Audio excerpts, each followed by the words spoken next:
Bueno, entonces, como ustedes todos saben, el doctor Báez es médico reumatólogo, es un colaborador, o nosotros somos colaboradores del doctor, trabajamos en equipo desde hace muchos años, es médico reumatólogo y está dentro de los primeros médicos que vio a la paciente que vamos a presentar el ingreso a la clínica Roca. Así que Roberto, si querés, empezá. Bueno, gracias Silvia, un gustazo para mí compartir una actividad con vos, tantos años trabajando juntos, de verdad es un gran gusto.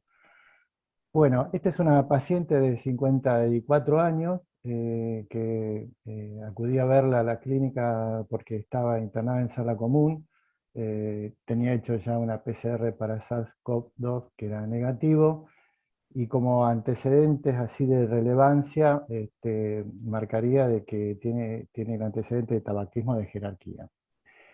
Esta paciente yo la vi en el año 2013, dos consultas tuvo en mi consultorio, en ese momento tenía poliartralgias con signos de sinovitis, o sea, con proceso inflamatorio en algunas de ellas, sobre todo en las manos.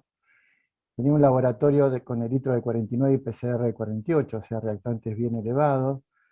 Un FAN de 1,80, límite dudoso, y además un anticuerpo anti-ENA negativo y un factor reumatoideo y un CCP negativo. Y en la radiografía había algunos signos de artrosis, pero sin erosiones. En ese momento yo interpreto el cuadro como una AR temprana, con serología negativa por lo menos hasta ese momento, y la medico con drogas modificadoras de artritis convencionales, en ese caso fue metotrexato y prednisona a bajas dosis. Lo único que quiero comentar ahí, que después si quieren al final lo podemos ampliar, es que la calificación de AR temprana es muy importante porque determina una ventana de oportunidad para la enfermedad. Pero hace 2 consultas, inicia el tratamiento y no veo más a la paciente. Siguiente. En la internación, la paciente tenía algunos datos positivos, había abandonado totalmente la medicación, por lo menos un año o 2 atrás, y se presenta con un Raynaud franco, referido por la paciente y confirmado por nosotros. Tenía artralgias, refería a artralgias crónicas, yo constaté un proceso inflamatorio leve en una de las rodillas, no en las manos. Sí tenía esclerodactilia, después voy a mencionar algo más descriptivo de esclerodactilia, y estaba en insuficiencia renal, con una anemia bien marcada, y como dato agregado, un derrame pericárdico. Entonces, los diagnósticos presuntivos que yo planteé o que planteamos cuando lo vimos en ese momento era esclerodermia, una enfermedad mixta del tejido conectivo, una enfermedad indiferenciada del tejido conectivo, o que también pudiera ser una superposición de artritis reumatoidea con alguna otra autoinmune. Siguiente. Bueno, se solicita laboratorio, que después los voy a mostrar, pero quiero mencionar algunas cositas con respecto a esclerodermia, porque es el diagnóstico presuntivo más firme. Básicamente, para situarnos ante esta patología, tenemos esclerodermia localizada y esclerodermia sistémica. La localizada, hay una forma que es lineal, que eso es más frecuente en los niños, y una forma que se llama morfea, que esa sí se ve en adultos, y que lo único que tiene es esta lesión, una lesión en piel y nada más. Y existe una esclerosis sistémica que se divide, esta es una clasificación, en preesclerodermia, en forma limitada, forma difusa, y hay una forma que es esclerodermia sin esclerodermia, que esto lo remarco teniendo en cuenta las características de estas pacientes. También hay una forma descrita que es la fascitis eosinofílica, que son lesiones esclerodiformes relacionadas a sustancias químicas. Pero lo que resalto es la posibilidad de que podamos estar ante una esclerodermia sin lesiones típicas de esclerodermia. Sigamos. Para mencionar algunas cosas más con respecto a esclerodermia, la afección cutánea es muy importante, obviamente, y dentro de eso está una foto y al lado un examen que se llama capilaroscopía, que es un examen muy importante para determinar las características de los capilares, y eso ayuda al diagnóstico. Esto es una cosa sencilla, se puede hacer acá lo hace la doctora López Cabanilla, así que tener en cuenta este examen. Y la piel, que se describe en 3 etapas: una etapa edematosa, después una etapa indurada y después una etapa atrófica. La foto que se ve ahí es una foto, digamos, grosera en cuanto a síntomas. No siempre se presenta así un paciente, o como ven en la foto de arriba. Quiero decir que esta paciente que nos ocupa tenía en la zona lumbar, a la palpación, una zona indurada, pero estaba con edema, y la verdad es que ahí no sabemos si pudiera ser una fase edematosa o edema de decúbito, y sumado al hecho que estaba en insuficiencia renal crónica. Y el otro dato muy importante en estas patologías es la esclerodactilia. ¿Cómo se define la esclerodactilia? Se define como endurecimiento de las manos, alisamiento de la piel, brillosa, desaparecen las faneras, y generalmente las manos adoptan una posición en semiflexión. Esta paciente tenía claramente una esclerodactilia, eso no había ninguna duda. También a veces encontramos úlceras en la punta de los dedos, obviamente relacionado con el Raynaud, y las áreas de hiperpigmentación suelen estar a veces rodeadas por áreas de hipopigmentación, como se ve en esa foto. Sigamos.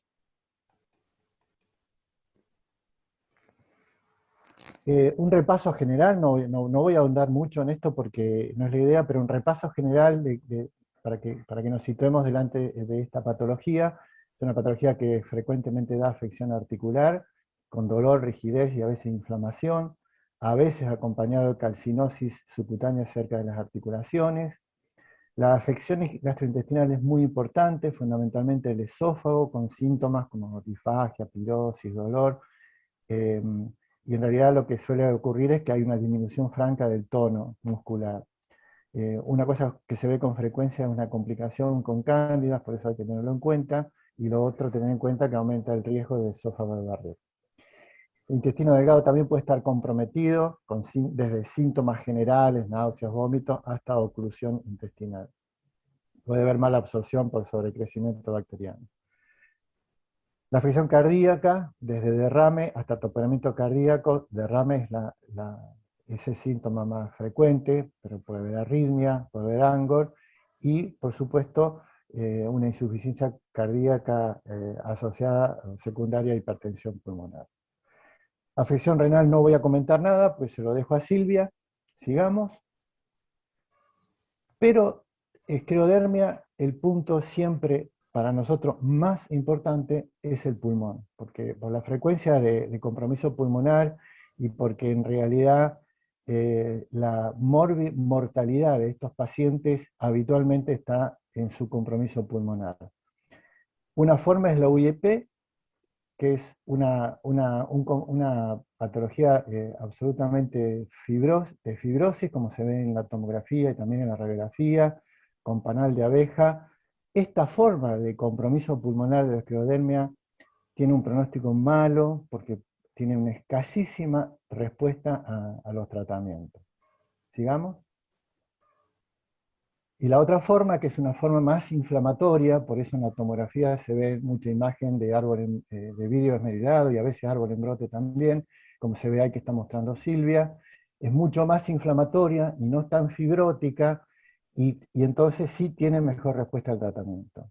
Básicamente esas son las dos formas de presentación. Hay otras formas de presentaciones en la enfermedad intersticial pulmonar, pero estas son las dos más predominantes en la esclerodermia. Y por supuesto la hipertensión pulmonar, que también hace a la mortalidad. Es un diagnóstico de hemodinamia, aunque nosotros siempre pedimos un ecocardio, por razones obvias, digamos, pero el ecocardio, cuando nos informan hipertensión pulmonar, se debe confirmar con un cateterismo, fundamentalmente para después optar con la medicación que sea más adecuada. Siguiente. ¿Y cuáles fueron los datos de laboratorio de nuestra paciente? Los datos de laboratorio que vienen, factor reumatoideo negativo y CCP negativo, que son los de artritis reumatoidea, un FAN 1 en 160 moteado, que sí tiene valor, ya tiene valor patológico, digamos, porque está por encima de un 80, anti-DNA y SM negativos, que son los más específicos de lupus, anti-RO y anti-LA, que son de lupus y de Sjögren, también negativos, todos los anticuerpos anticariolipina, las tres series que se hacen, que son antifosfolípidos, anti-beta-2 glicoproteína, inhibidor lúpicos, todos negativos, y el anticuerpo anti-RNP y el anti-SCL70, que son específicos de esclerodermia, también negativos. Sigamos. ¿Y cuál es el laboratorio que nosotros podemos esperar en un paciente con esclerodermia o podemos buscar? Aumento del eritro, por supuesto, anemia siempre, FAM positivo, que tiene la característica de ser, en la foto de la izquierda es el patrón centromérico y, y lo de la derecha el patrón nucleonar. Estos dos son, digamos, si nosotros tenemos un FAM positivo a títulos por encima de un 80, con alguno de estos patrones, sobre todo con patrón centromérico, les diría que es casi patognomónico de la patología, así que es muy importante. En el caso de la paciente no era así. Los dos anticuerpos que más pedimos, que son los más frecuentes, son el SCL70, que está en alrededor del 30% de los casos, y tiene una alta sensibilidad, una alta especificidad para asociarse a enfermedad pulmonar, aunque tiene baja sensibilidad porque es un 30%. Y el anticuerpo anticentrómero, que es un poco más frecuente, alrededor del 50%, se asocia mucho a la esclerodermia con compromiso de piel, por supuesto, aunque puede estar presente cuando hay compromiso visceral también. Y también en una forma que se llama CRES, que después voy a mencionar una palabra sobre eso.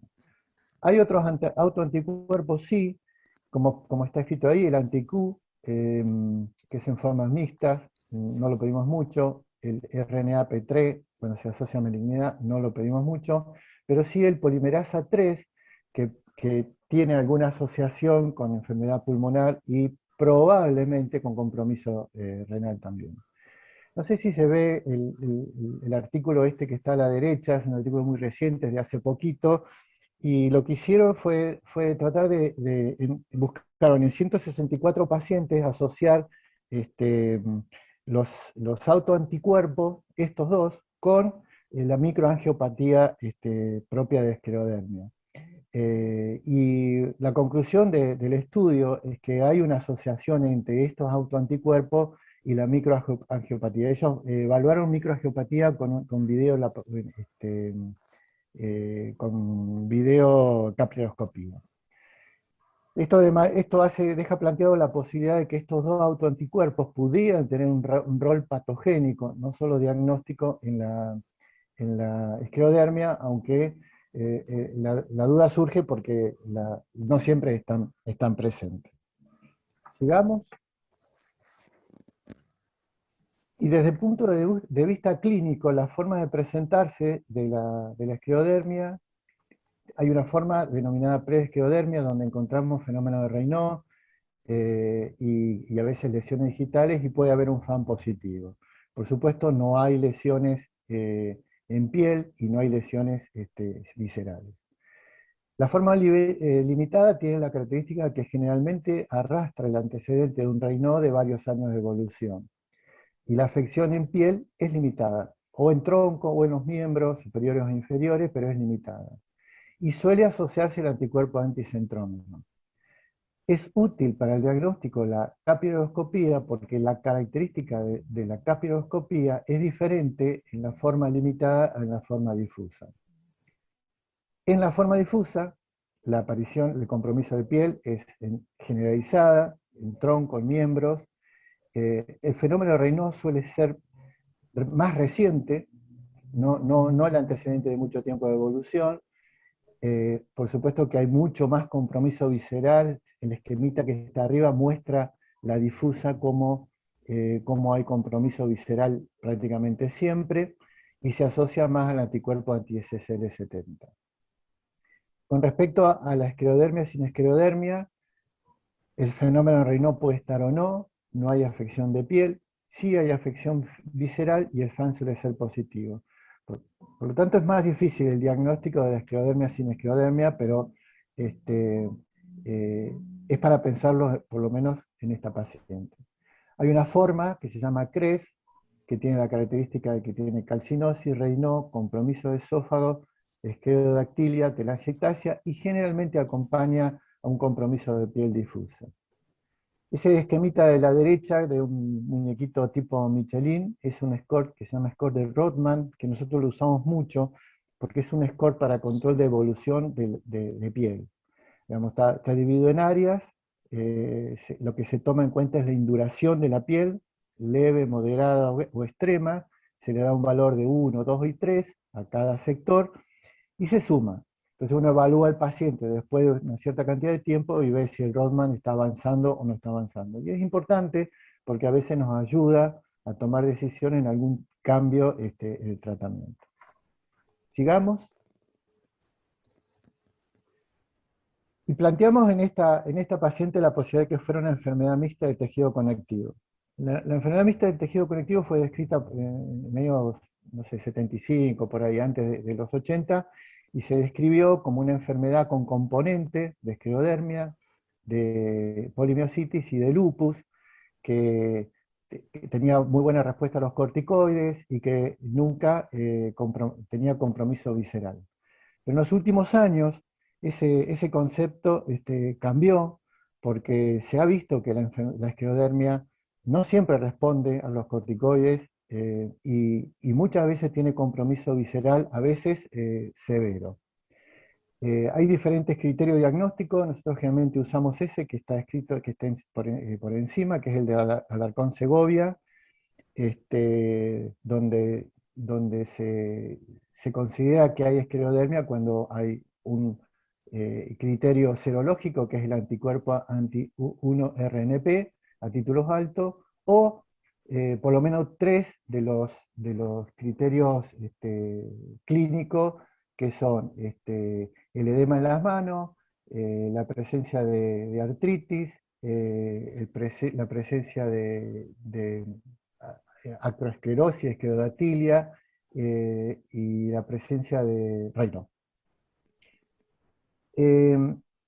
Lo que está a la derecha es una publicación de la Sociedad Argentina de Reumatología de un trabajo hecho en 28 pacientes, imagínense que no hay muchos pacientes con enfermedad mixta del tejido conectivo, donde se vio que los síntomas más frecuentes eran el edema de manos, 93%, Raynaud, 89%, artritis, 89%. Pero, fíjese, compromiso de pulmón, que está en la mitad de la tabla, 50%, y compromiso renal, 15%. O sea que el concepto de que la esclerodermia, de que la enfermedad mixta del tejido conectivo nunca hacía compromiso visceral, verdaderamente cambió, porque puede afectar pulmón, puede afectar el riñón.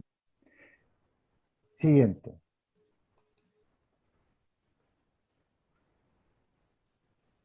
Y lo otro que mencioné al principio, lo de la enfermedad indiferenciada del tejido conectivo, en realidad se califica esto cuando hay algunos síntomas, pero no alcanza para definir un diagnóstico.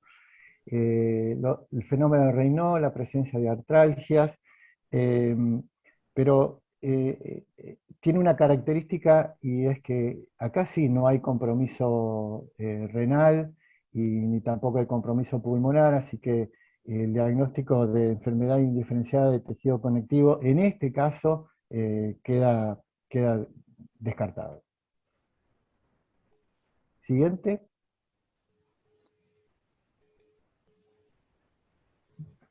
Bueno, no sé si Silvia querés que mencione estas dos diapos de tratamiento, lo dejamos para el final y seguimos con el caso, como vos me Como digas. quieras. Bueno, si querés dejamos para el final. Sí, solamente mencionar que a esta paciente, desde el punto de vista digamos, de confirmar diagnóstico, lo que está pendiente, que no está hecho todavía, es la capiloscopía no está hecha porque la paciente fue dado de alta y está en diálisis, así que ha sido complicado. Un ecocardio para evaluar hipertensión pulmonar, tiene hecho uno previo, pero hay que hacerlo. La posibilidad de hacer una biopsia renal Y repetir los autoanticuerpos, sobre todo ver si algunos de los que eran negativos se hacen positivos y tratar de hacer una antipolimerasa 3. Eso es lo que está pendiente con esta paciente. Perfecto. Yo pararía ahí. Digamos, si después quieren mencionamos algo del tratamiento, pero pararía ahí. ¿Listo? Entonces, Sí, sí.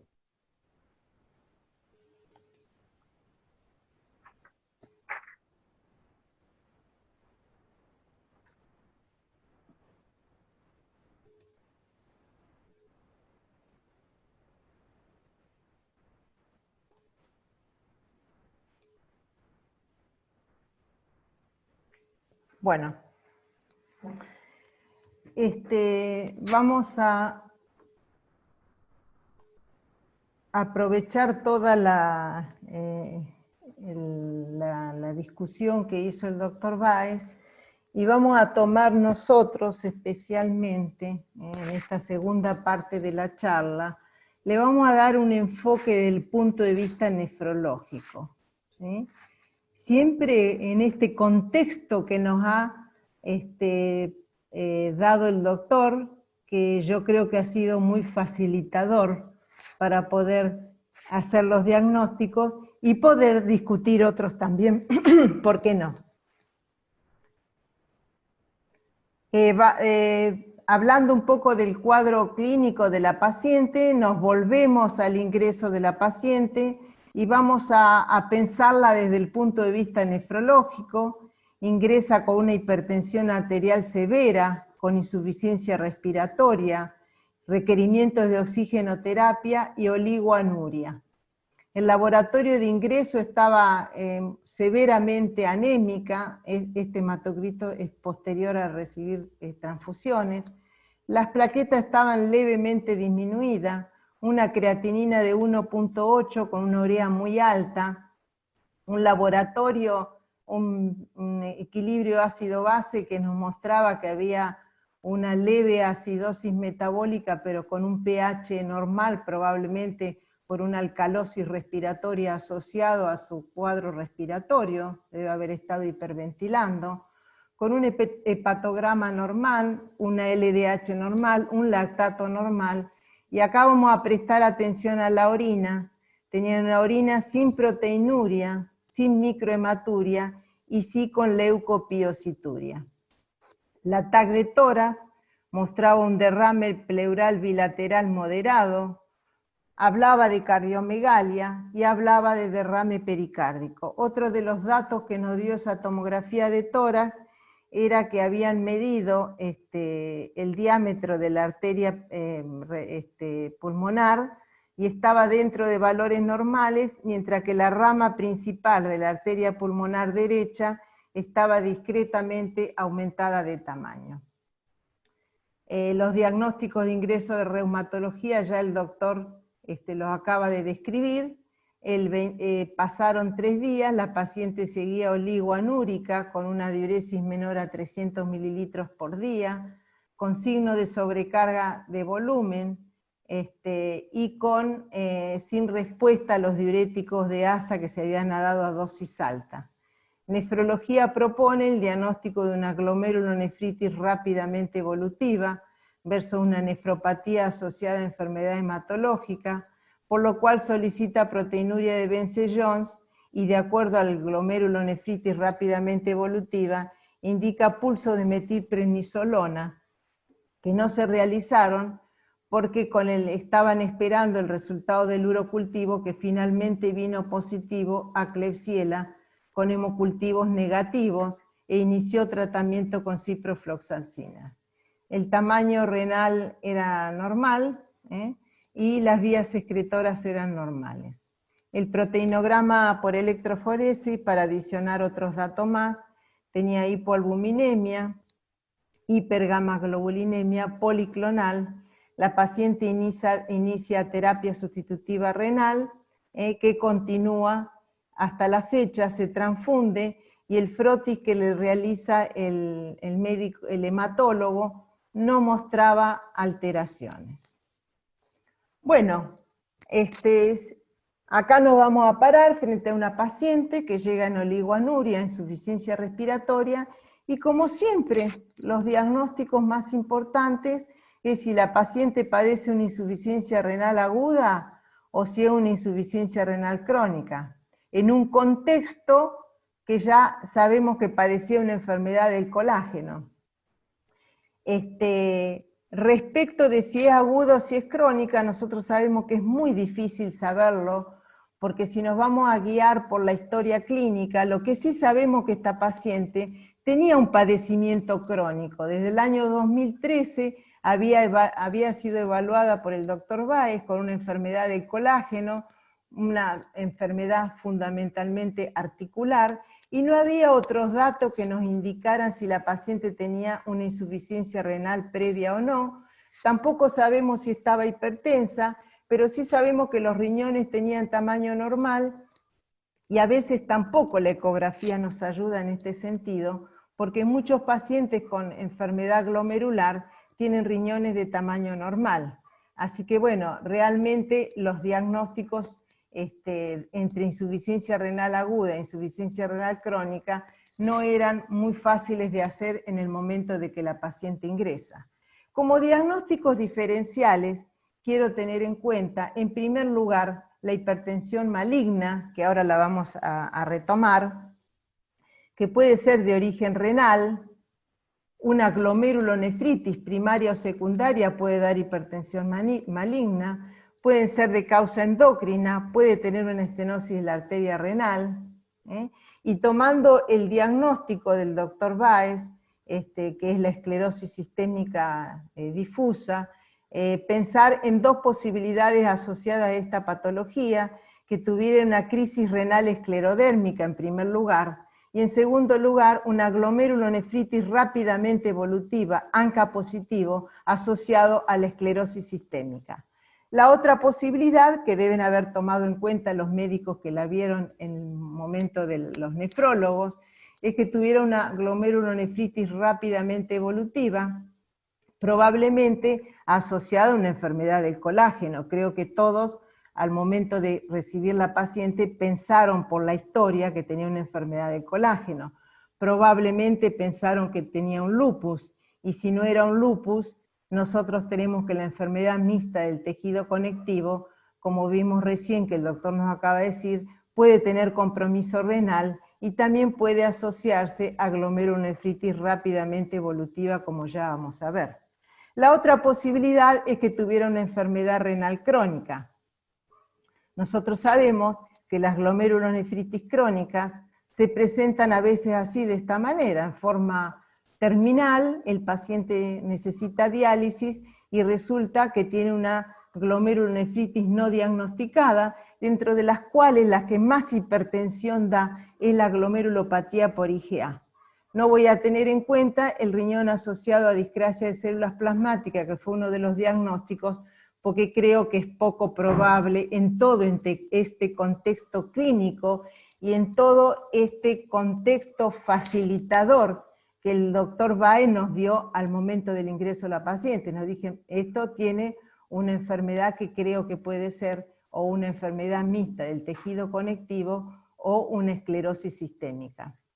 La otra posibilidad es que tuviera una necrosis tubular aguda, que nosotros a veces la vemos asociada a pacientes que toman antiinflamatorios, una nefritis tubulointersticial, la paciente venía tomando probablemente antiinflamatorios por los dolores articulares, que no sabemos si los tomaba o no, y vamos a jerarquizar el rol del tabaco, ya que sabemos que es un factor de riesgo de progresión de una enfermedad renal, sobre todo en nefropatía diabética, en lupus, en vasculitis y en cualquier glomerulopatía que tuviera la paciente, a la cual hay que sumarle la enfermedad vascular que produce el tabaco en sí.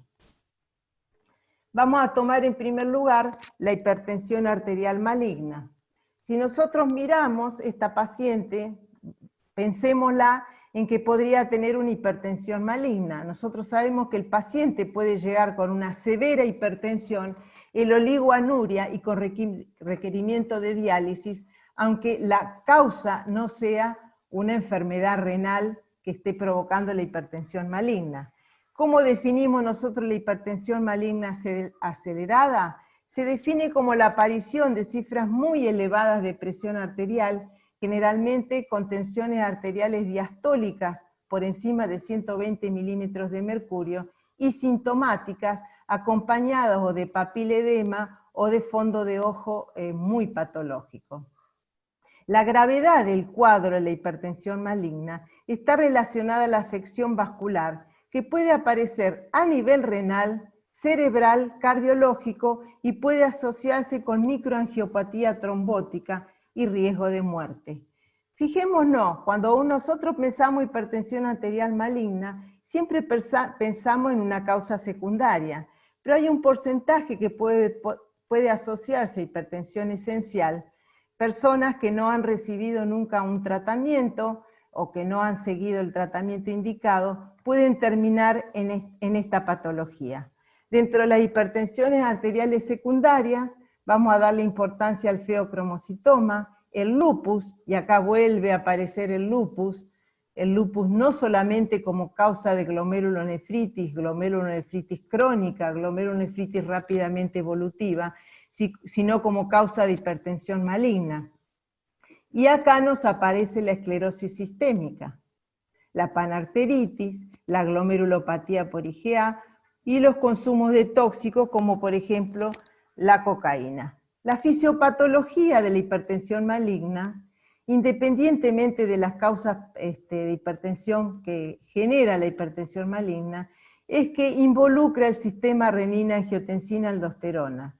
Los órganos diana, que son o el cerebro o el riñón, generan procesos isquémicos de mayor o menor magnitud, y si la isquemia está comprometiendo la microcirculación renal, produce sobreproducción de renina como mecanismo protector para asegurar la perfusión renal, con el consecuente aumento de la presión arterial amplificando el proceso.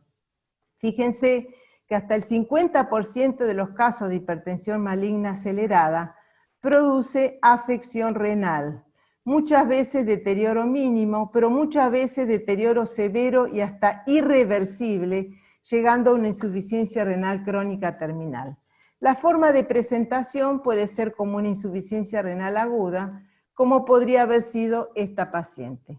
El diagnóstico se realiza por biopsia renal, es el gold standard, que es la evaluación de la parte vascular del riñón, que es la aparición en las arteriolas de las arterias en catáfilas de cebolla, que es la auténtica definición de nefropatía hipertensiva maligna con necrosis fibrinoides de las paredes de las arteriolas renales.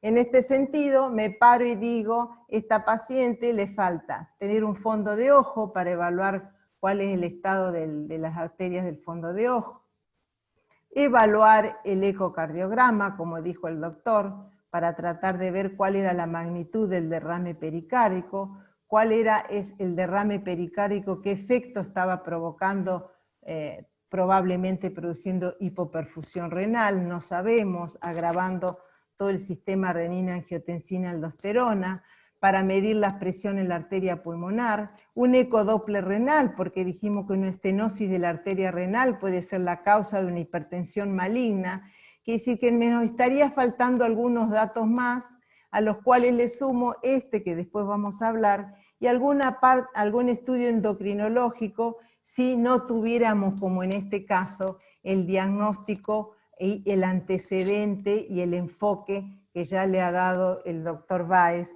a este caso, que ya nos hace pensar que la causa de base de esta enfermedad es una enfermedad reumatológica.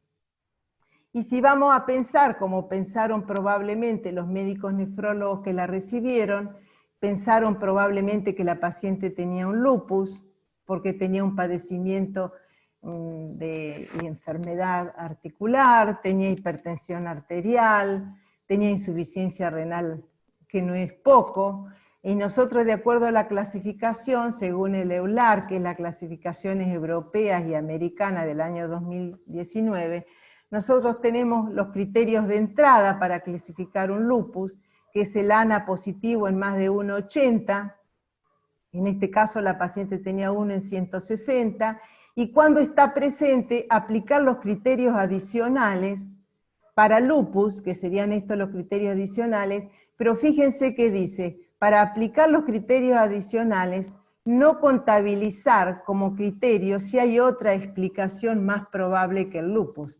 En este caso, la paciente tenía una historia que nos hacía pensar por el cuadro clínico que tenía una esclerodermia o una enfermedad mixta del tejido conectivo, lo cual lo dejaba el lupus en otra posición.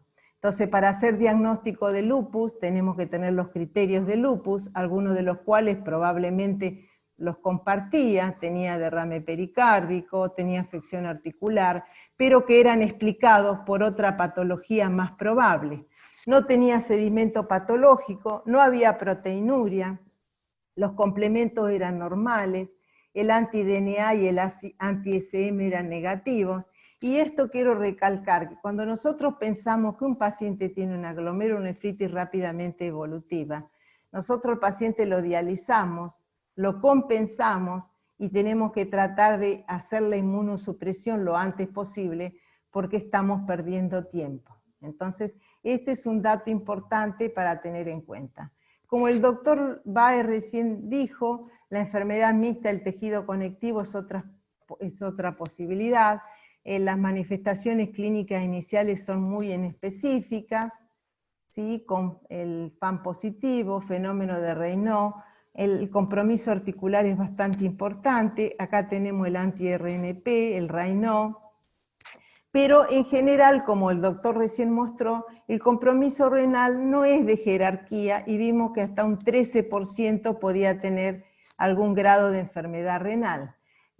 Si nosotros tomamos la enfermedad mixta del tejido conectivo y miramos cuáles son las glomerulonefritis que más frecuentemente pueden tener, se asocia nefropatía membranosa en un porcentaje, glomerulonefritis mesangial, membrano proliferativo, y si hay una evolución larga de la enfermedad mixta del tejido conectivo, a veces aparece amiloidosis con compromiso renal secundario.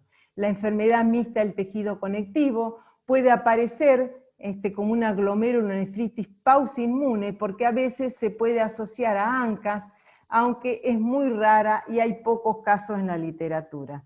Fíjense que la forma más común de enfermedad mixta del tejido conectivo y compromiso renal es la parte de la vasculopatía renal, que se asocia muchas veces a hipertensión y se presenta muchas veces como hipertensión maligna, volvemos a hablar de hipertensión maligna, y a veces como crisis renal esclerodérmica.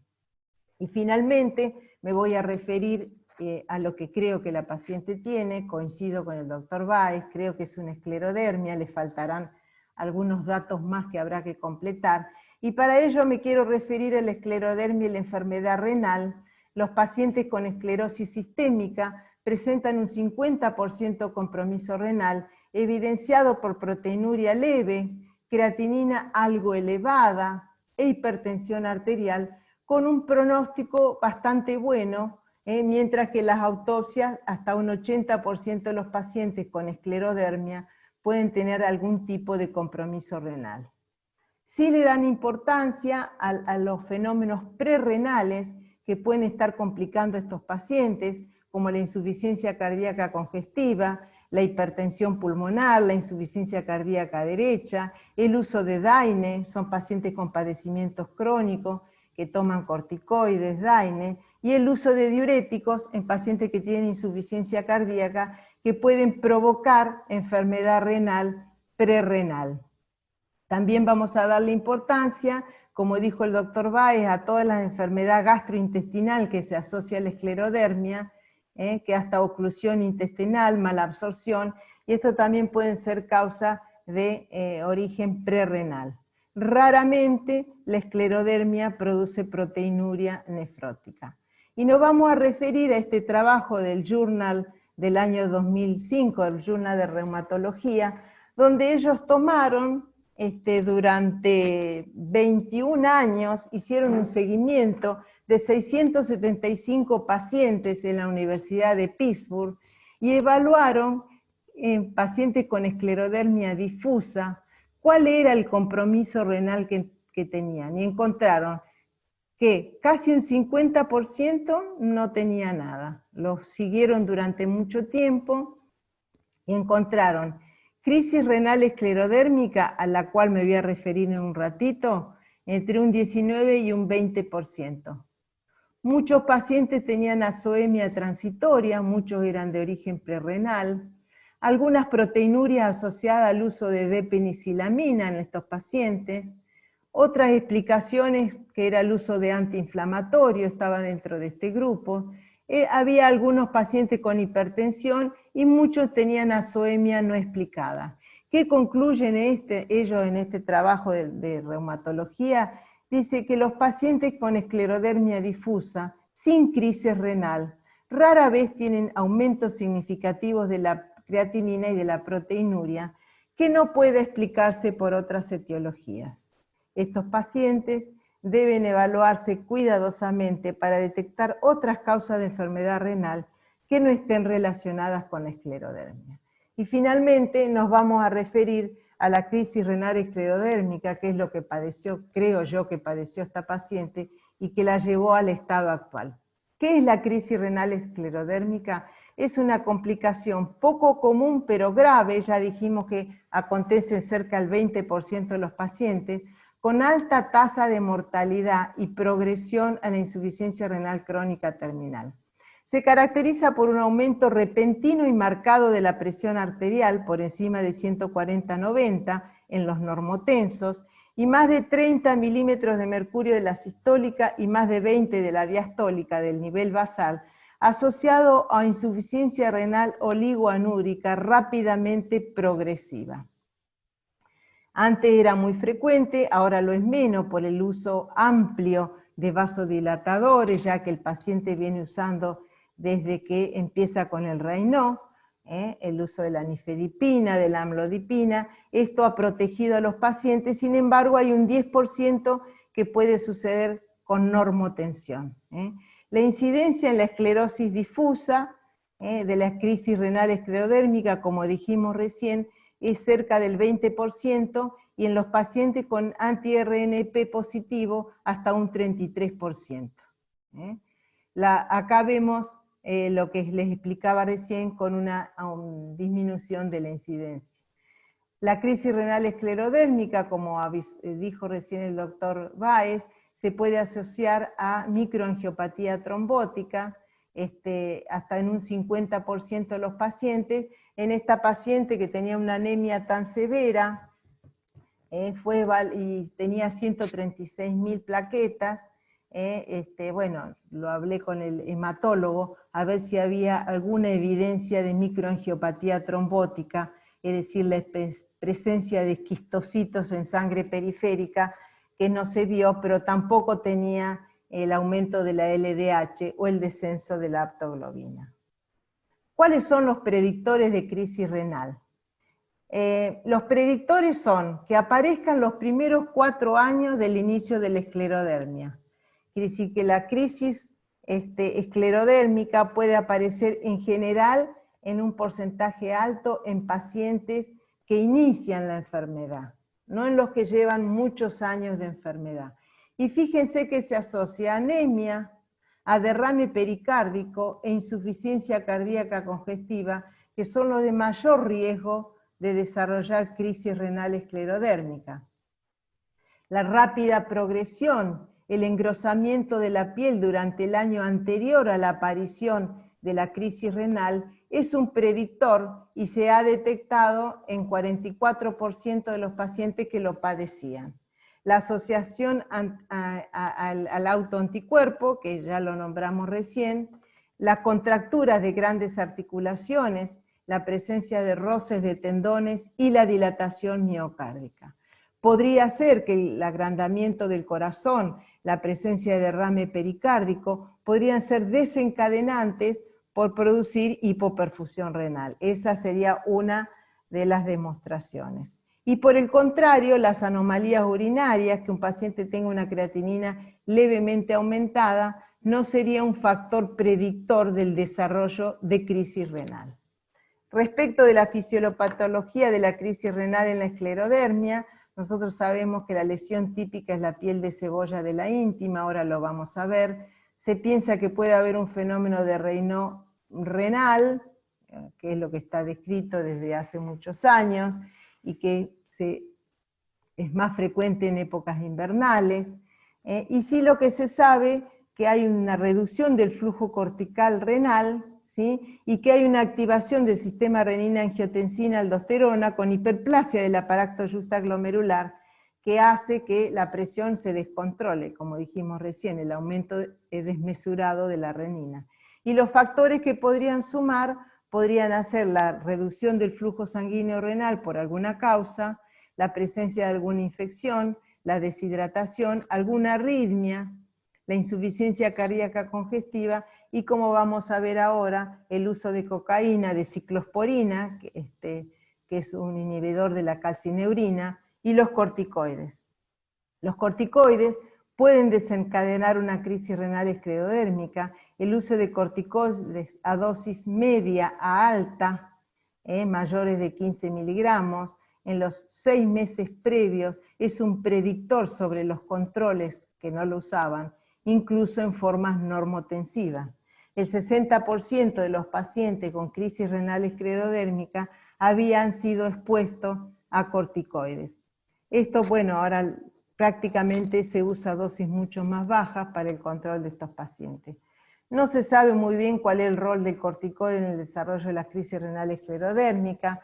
La endotelina 1 podía estar involucrada como un factor circulante, que está aumentada tanto a nivel circulante como aumentados los receptores de la endotelina en las biopsias renales de pacientes. Y también podría tener algún factor, la prostaciclina, que nosotros sabemos que es un vasodilatador, que previene la agregación plaquetaria y es un potente vasodilatador, y los corticoides podían reducir la prostaciclina, aumentar la presión arterial y producir alguna retención de los líquidos corporales que podrían favorecer el desarrollo de la crisis renal esclerodérmica. Respecto de la biopsia renal de los pacientes, cuando nosotros sospechamos una crisis renal esclerodérmica, la biopsia renal es sistemática. ¿Para qué nos sirve? Si ya tenemos el diagnóstico para evaluar, sospecha fuerte de que sea una crisis renal esclerodérmica, nos va a evaluar el pronóstico. Y en las formas atípicas, ante la duda de que lo sea, es una forma de tener diagnóstico. ¿Qué es lo que vamos a encontrar? Se pueden encontrar infartos renales visibles y hemorragias subcapsulares, ¿sí? Las lesiones más importantes se ven en las arterias medianas, las interlobulillares y arcuatas. Se ve engrosamiento de la íntima está engrosado, aumento de la proliferación tanto de las células endoteliales como las células del músculo liso, hay hiperplasia, hay depósito de glicoproteínas y mucopolisacáridos, puede haber necrosis fibrinoides. Ustedes saben que la necrosis fibrinoide es un patrón morfológico de necrosis del colágeno intersticial, donde se ve un material eosinófilo amorfo, similar a la fibrina, y que se produce tanto en patología inflamatoria como no inflamatoria. La necrosis fibrinoide se puede ver en lupus, se pueden ver en vasculitis y se puede ver en la crisis renal esclerodérmica. Las arterias, una característica bastante definitoria de la crisis renal esclerodérmica es que la fibrosis a veces compromete la adventicia, es periadventicial, a diferencia, por ejemplo, como dijimos hace un rato, de la hipertensión arterial maligna, que también puede tener muchos de estos datos que le estoy mencionando en la anatomía patológica, pero en general no tiene fibrosis periadventicial. Si hablamos de una patología inflamatoria como la vasculitis, vamos a encontrar que puede haber algún linfocito, células mononucleares, que en este caso no se ven. Hay disrupción de la lámina elástica interna, que está por dentro de la lámina elástica interna, está entre el músculo, por adentro del músculo, y en las fibras de colágeno que invaden toda la zona de toda la zona de la submucosa. El glomérulo de la crisis renal esclerodérmica es un glomérulo exangüe, un glomérulo reducido en tamaño, de aspecto subnormal, isquémico. Puede haber engrosamiento o duplicación de las membranas basales, puede haber alguna acumulación de algún material eosinófilo que pueden ser trombos de fibrina, y puede haber lesiones de microangiopatía trombótica o mesangiolisis en algunos casos. El aparato justaglomerular es prominente, puede haber hiperplasia, y podría llegar a haber algún depósito de inmunoglobulina o de complemento. Las alteraciones histopatológicas del riñón en pacientes con crisis esclerodérmica o con esclerodermia son similares a las de hipertensión maligna, con la diferencia que le dije recién que podría tener más esclerosis periadventicial. Desde el punto de vista fisiopatológico ya dijimos que está aumentada la endotelina 1, que tiene efecto a nivel glomerular, produce proliferación de las células mesangiales, aumento de la matriz mesangial y glomerulosclerosis, a nivel podocitario, proteinuria y disrupción citoesquelética, a nivel tubular, inflamación y fibrosis, a nivel de los brazos, trombosis y vasoconstricción con disfunción endotelial, que a su vez empeora, produce aumento de la angiotensina 2 y desencadena la crisis renal esclerodérmica. Acá en este caso vemos, bueno, que la patogenia es múltiple, ¿no es cierto? Tenemos proliferación, dijimos recién, podría haber un agente desconocido que puede ser la endotelina 1, más factores plaquetarios que producen reducción del flujo sanguíneo arterial, producen hipertensión maligna, aumento de la renina-angiotensina, y a los cuales hay que sumarle algunos otros factores que pueden desencadenar, como dijimos recién, producir más vasoespasmo, que son todos los casos de reducción del gasto cardíaco, como la insuficiencia cardíaca, alteraciones hormonales, hipotensión, distintas otras causas que podrían propiciar el desarrollo de la crisis esclerodérmica. Bueno, me parece que esta es la última. Sí, quería contarles que, fíjense, que la crisis renal, la esclerodermia, puede asociarse a anticuerpo anti-MPO, o sea, anticuerpos ANCA positivo. ¿Qué sería eso? El desarrollo de una insuficiencia renal aguda, sin o con poca hipertensión arterial, con un cestrato de vasculitis, ANCA, positividad anti-MPO. Nosotros sabemos que los ANCA se ven en mucha patología reumatológica y muchas veces se ven en pacientes con esclerodermia. Sin embargo, para que haya una vasculitis, tiene que haber enfermedad progresiva, rápidamente progresiva, con probablemente normotensión, actividad de renina plasmática renal, que descartaría la crisis renal esclerodérmica, y con a veces la aparición de vasculitis, signos vasculíticos y semilunas. O sea, que puede asociarse la esclerodermia a rápidamente evolutiva, ANCA positiva, anti-MPO. Pero también hay que tener en cuenta que hay casos, por ejemplo, que se asocia a la exposición laboral del sílice, y que muchos pacientes que tienen exposición al sílice tienen anti-MPO positivo, y pueden también hay asociación entre esclerodermia y exposición al sílice. Pero bueno, estos serían casos específicos donde el desarrollo de la enfermedad es ya una glomerulonefritis ANCA positiva en el contexto de una enfermedad, de una esclerodermia difusa, en general difusa. Bueno, acá tenemos los criterios propuestos para el diagnóstico de la crisis renal esclerodérmica. Yo creo que esta paciente tuvo una crisis renal esclerodérmica en el contexto de una esclerodermia. Como dice el doctor Weiss, hay que terminar de hacer diagnóstico, habrá que esperar nuevos marcadores, la capilaroscopía, probablemente hay que hacer una manometría esofágica, No sé, Roberto, bueno, ya lo mencionó, las cosas que nos quedarían pendientes para completar el diagnóstico. Así que bueno, acá les presento la bibliografía y no sé si alguien quiere hacer preguntas. Roberto, si quería hacer alguna consideración más que nos venga muy bien para este caso.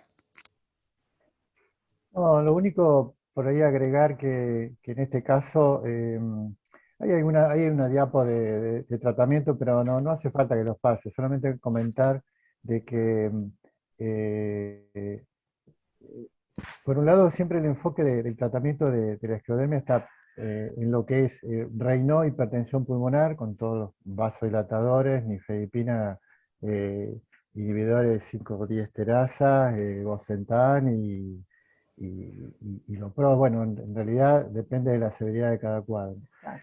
Y por otro lado, todo lo que sería el tratamiento de la autoinmunidad, que en realidad lo que determina mucho qué elegir es si hay un compromiso o no intersticial pulmonar. Cuando los pacientes tienen compromiso intersticial pulmonar, estamos usando micofenolato y en los últimos tiempos se han empezado a usar inclusive hasta rituximab y tocilizumab, aunque esto es muy nuevo, pero ciclofosfamida siempre se usó, hoy en día casi se opta más por micofenolato porque parece tener mejor efectividad y tiene menos efectos adversos. Y la tercera pata, digamos, del tratamiento, fuera de los vasodilatadores y tratamiento de autoinmunidad, es los antifibróticos, No, digamos, claro. ¿no? Que son, yo no tengo mucho manejo, pero es la pifenidona y el nintedanib, que lo manejan más bien los neumonólogos. Eh, y cuando las patologías esclerodérmicas son sin compromiso visceral, que es piel o articulaciones, bueno, usamos hidroxicloroquina, metotrexato. La depenicelamina también se usa sobre todo para piel, aunque yo creo que es más efectivo el metotrexato. Y siempre, bueno, todo lo que es soporte no solo del compromiso digestivo, con inhibidores de bomba, prokinéticos. Un aspecto que en las guías argentinas de tratamiento de esclerodermia está remarcado, es el soporte psicológico de estos pacientes, porque es una enfermedad crónica de baja respuesta en general al tratamiento, progresiva y con un impacto importante en la calidad de vida de los pacientes. Claro que sí, sí, sí. Bueno, por último, a mí lo que me quedaría decir desde el punto de vista renal, que como ya dijimos nosotros, un paciente con una insuficiencia renal que no sabemos si es aguda o crónica, que se desarrolló en un contexto de una enfermedad reumatológica y que dio una severa insuficiencia renal con requerimiento de terapia sustitutiva renal, merece un diagnóstico, y el diagnóstico, como siempre, el gold standard es la biopsia renal. Para que todos sepamos, esto cuando uno sospecha una rápidamente evolutiva, hay que instaurar rápidamente un tratamiento en base a corticoide y ciclofosfamida. En este caso no se hizo porque se esperó que se hiciera el diagnóstico y el tratamiento de una presunta infección urinaria. Yo una de las cosas que, Roberto, que quisiera que vos remarcaras ahora, es a veces a que nosotros nos esperamos innecesariamente cuando pensamos, no digo que sea este el caso, porque en este caso no lo hubiese hecho muy bien, si es una crisis renal esclerodérmica, haberle hecho bolos de corticoides. Pero sí que uno cuando lo piensa, lo tiene que hacer y no puede estar esperando 15 días. Si no, bueno, se inicia la terapia dialítica, tiene un sedimento patológico, hace pensar que es una glomerulonefritis, pensamos que es una rápidamente evolutiva, hay que instaurar el tratamiento rápidamente, porque se pierde mucho tiempo. Esta paciente creo que todavía a la fecha de hoy no tiene biopsia renal. Y con respecto al tratamiento, yo mencioné al pasarlo al inicio lo de la ventana de oportunidad, aunque probablemente la paciente en ese momento hubiese estado iniciando no una artritis reumatoidea, sino una esclerodermia, lo que pasa es que no permitió hacerle el seguimiento como para definirlo. Pero la ventana de oportunidad es eso, es iniciar un tratamiento lo antes posible para evitar progresión y daño también. Y con respecto a los corticoides, bueno, acá no, inclusive cuando se planteó, yo no planteaba no hacer bolo de corticoides justamente por este miedo, pero en general, en las patologías del colágeno, siempre es conveniente empezar con bolo, no solamente en los casos graves, y la razón es por el mecanismo de acción de los corticoides, que tiene una vía genómica y una vía no genómica. Y la vía genómica, que necesita para tratar, que es lo que el efecto de la prednisona, por ejemplo, tarda en hacer efecto. En cambio, la vía no genómica necesita dosis altas, necesitaría más de 100 miligramos de prednisona para hacer utilizar esa vía, pero es de efecto inmediato. Entonces, empezar con pulsos no altos, de 500 miligramos, o Dexa, que también utiliza esa vía, es razonable, diría, en la mayoría de las patologías del colágeno, por lo menos al inicio. El problema es cuando es una esclerodermia, justamente, por el riesgo de crisis renal. Pero muchas veces hay que tomar la decisión de tratar sin tener totalmente confirmado el diagnóstico. Exacto, exacto. Y a veces se espera ante una posible infección. Yo creo que si uno tiene un sedimento patológico, tenés que hacer un urocultivo, pero empezar con tratamiento empírico, y si la paciente esperar a lo sumo 48 horas y largar con los corticoides. No sé vos qué pensás. Sí, vos decís puntualmente en esta paciente. No, pero yo digo porque a En veces general, uno a veces espera y espera que esto, que me parece que están los blancos altos, que está con la fiebre, bueno, obvio, si pensamos que yo- hay una infección activa o si el paciente pensamos que tiene una sepsis, en ese caso sí, por supuesto no haríamos el corticoide. Pero a veces si tiene una infección que uno piensa que la puede controlar con un antibiótico, esperar 48, 72 horas, que el efecto del antibiótico, bueno, empiece a hacer efecto y largar con los corticoides. No sé vos qué pensás al respecto. Mira, para mí la situación es así. Si es una enfermedad del colágeno, el lupus está a la cabeza de que te pone ante esta situación, ¿no? De tomar esta decisión. Si es una enfermedad que uno tiene suficiente elementos como para decir esto es, empezar rápidamente, no solo con los corticoides, sino con inmunomodulación, con hidroxicloroquina o inmunosupresión.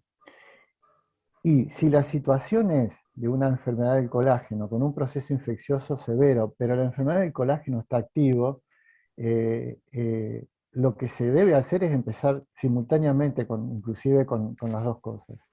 Por supuesto que si la situación clínica permite hacer Claro, primero antibióticos mejor, pero claro. no hay que temer tratar una enfermedad del colágeno infectadas con lo que tenga que usarse. Exacto. Sí, sí, sí. Bueno, Robert, gracias. No sé si alguien quiere hacer una pregunta. Gracias por tu participación, No, y al ojalá contrario. que si, bueno, nosotros nos queda hablar de lupus en un futuro, dentro Sí, de las glomerulopatías, así que por ahí te vamos a invitar de sí, nuevo. encantado. Mira, en este momento estoy haciendo un curso universitario de lupus que empezó a principio de año y ya está terminando, así que la verdad que siempre hay cosas nuevas que Qué uno le lindo. permite aprender. Perfecto, bueno, bueno. Ahí Lucrecia quería hacer una pregunta, está levantando la mano. Bueno, que la haga. Dale, Lucrecia. Hola, ¿cómo andan? No me equivoqué, Doc. Sigan nomás. Gracias, muy Dale, claro sí. todo, gracias, muy buena la Bueno, clase. Me un, equivoqué de ab- botón. un abrazo, Lucre. Muy Bueno, buena la clase, Doc, como siempre. Un beso.